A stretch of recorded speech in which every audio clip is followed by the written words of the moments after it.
Ibu Bapak, Saudara sekalian, selamat malam, salam sejahtera untuk kita.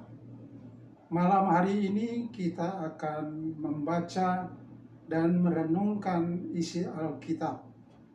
Namun sebelumnya, mari kita berdoa.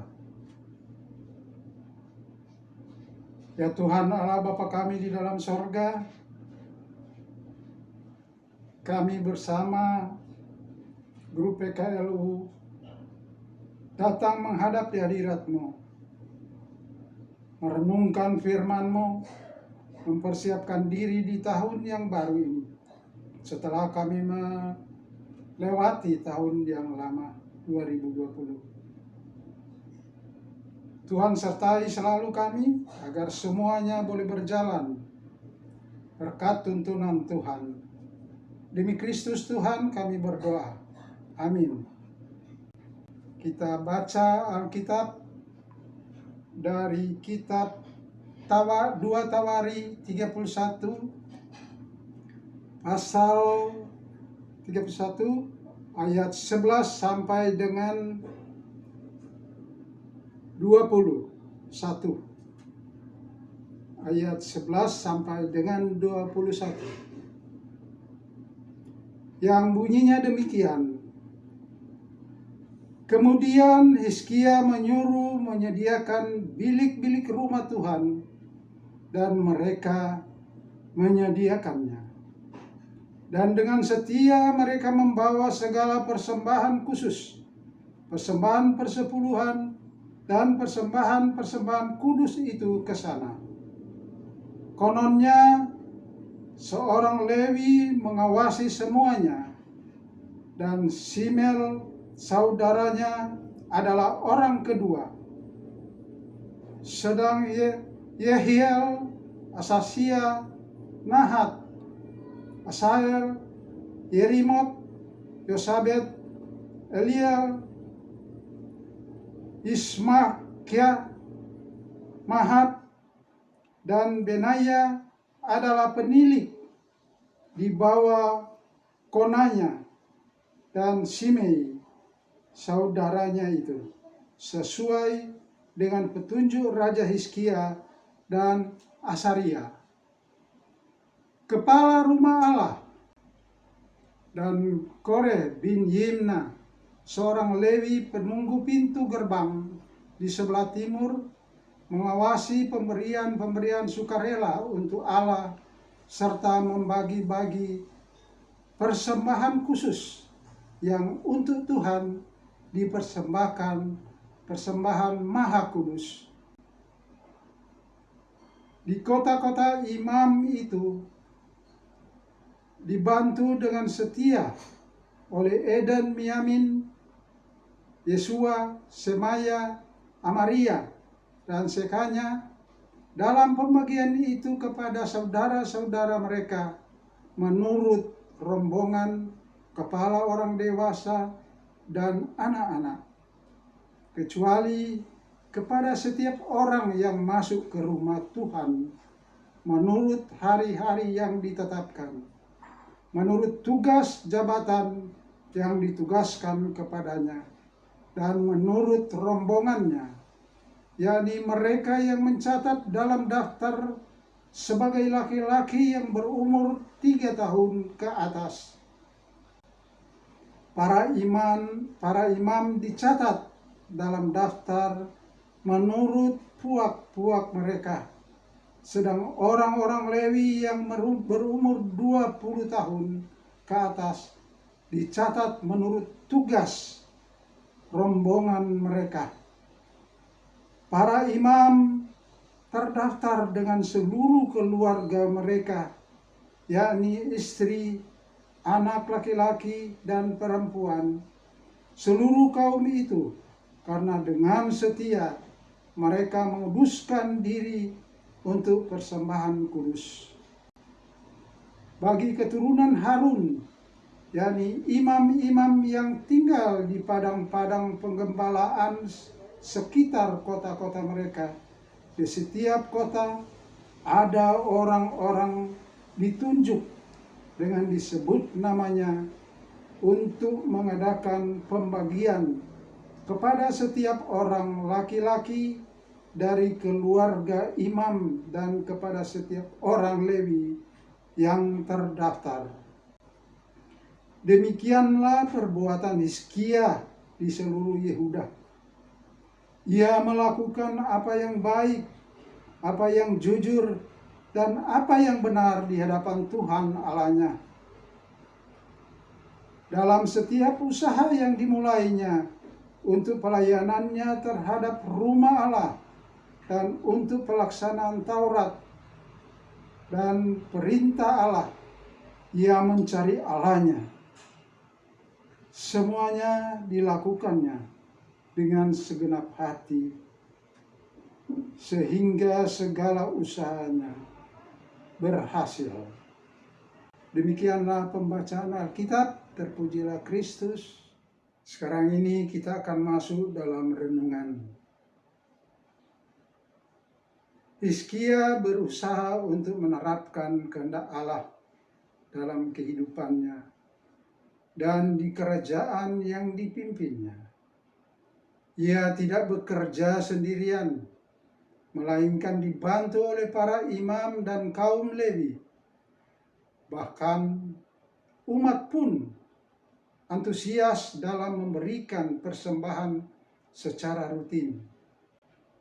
Hizkia berhasil mempengaruhi banyak orang untuk menjalankan programnya. Ia terhitung sukses sebagai seorang pemimpin. Modal dari kesuksesan Hizkia adalah karena dirinya semata-mata mencari Allah, bukan untuk mencatatkan namanya dalam buku sejarah para raja atau membentuk ingatan manis di benak rakyatnya. Hizkia ingin terkesan baik, jujur, dan benar di hadapan Allah. Inilah yang dimaksud dengan mencari Allah. Mencari Allah juga dapat dipahami sebagai upaya untuk merasakan kehadirannya. Menurut Albert Einstein, pakar ilmu alam, menakar keberadaan alam sama seperti menakar keberadaan panas. Anda akan merasakan kedinginan karena menjauh dari sumber yang dapat membuat Anda panas.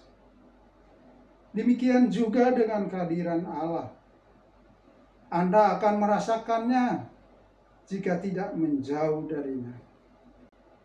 Apalagi Allah sudah berkenan memangkas jarak dan menjumpai manusia melalui Putra Tunggalnya Yesus Kristus.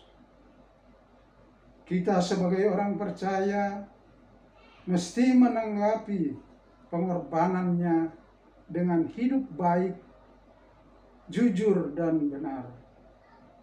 Dengan demikian, kita dapat terus mendapatkan kehadiran Allah di setiap keberadaan dan situasi kehidupan. Lalu apa kaitan antara kesuksesan dengan mencari Allah? Bukankah dunia justru lebih mempertontonkan banyak kesuksesan yang diraih oleh orang-orang yang tidak taat pada Allah? Dalam hal ini, sebagai orang percaya, kita sedang diuji. Apakah kita ini anak yang setia atau tidak?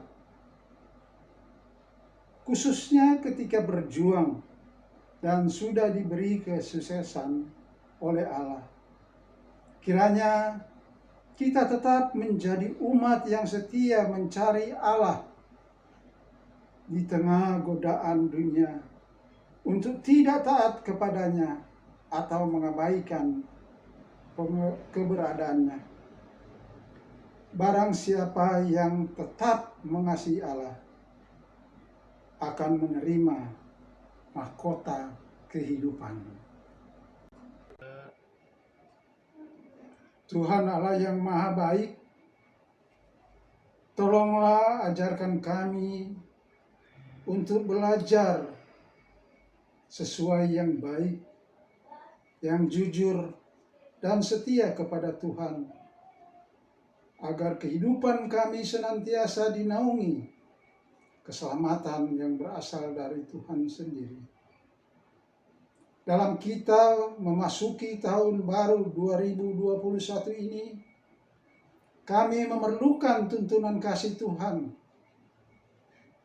untuk kami dapat berjalan menapaki kehidupan di tahun 2021 ini. Tahun yang lama, kesenangan, kedukaan sudah kami lewati. Tahun yang baru ini belum dapat kami pastikan apa yang akan kami tahu, apa kami lewati. Tetapi ada Tuhan yang menuntun kami bisa memberikan satu pengharapan hidup yang berasal dari Tuhan sendiri. Oleh sebab itu ya Tuhan, kami mohon Roh Kudus Tuhan senantiasa menyertai kita semua dalam kehidupan sehari-hari, baik di tengah masyarakat, di tengah jemaat kita, dan selalu mengingat kehendak Tuhan di dalamnya. Terima kasih Tuhan, pimpin keluarga kami masing-masing, berkati menapaki kehidupan di tahun baru ini, agar semuanya berada dalam perlindungan Tuhan. Terpujilah Kristus, dalam nama Tuhan kami berdoa dan bersyukur. Amin.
Tetap semangat.